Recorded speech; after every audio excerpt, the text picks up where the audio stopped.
شی چې په هغه باندې اودس نه ماتیږي. په ناسته نری غوندې د خوب حمله، چې ناستې نری غوندې د خوب حمله در باندې راغله، په دې باندې اودس نه ماتیږي تر څو چې پرېوتی نه یې. دویم، په سجده کې په چا د خوب غوندې حالت راتللو باندې هم اودس نه ماتیږي، او په قیام کې هم، ځکه چې ما ویلې اصلي ناقص پاره د اوداسه استرخا د مفاصلو ده. که استرخا د مفاصلو وی نو دلته به دا پرېوتی وی.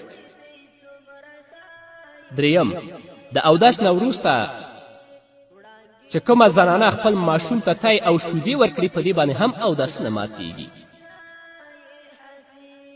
همدارنګه د اودس نه وروسته که د خاوند لاس په ښځې لګیږي یا د ښځې لاس په خاوند باندې لګیږي، په دې باندې هم اودس نه ماتیږي تر څو چې خروج من السبیلین یې راغلی.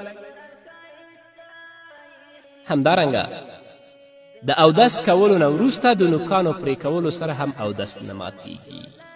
چې زموږ یو مسلمان خور اودس کړی وي یا زموږ یو مسلمان ورور اودس کړی وي، د اودس نه وروسته خپل نوکان واخلي، په دې باندې اودس نه ماتیږي، خو تر هغه وخته پورې چې د دې د بدن نه یعنې بدن یې وینې شوی نه او د هغه نه وینه نه یې روانه شي.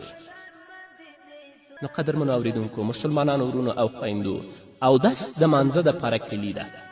اودس د مانځه دپاره شرط دی. چې اودس نه وي اصلا مونځ نه کیږي. نو باید چې په ډېره دقیقه توګه باندې د اوداسه فرایضو ته، د اوداسه سنتو ته موږ او تاسو په دقیقه توګه متوجه شو. همدارنګه هغه څیزونو ته متوجه یو چې هغه باندې اودس ماتیږي، یا هغه څیزونه چې په هغه باندې اودس مکرو کیږي، یا هغه څیزونه چې په هغه باندې اودس نه ماتیږي، ډېر په دقیقه توګه باندې متوجه شو تر څو زموږ مونځ صحیح مونځ وګرځي.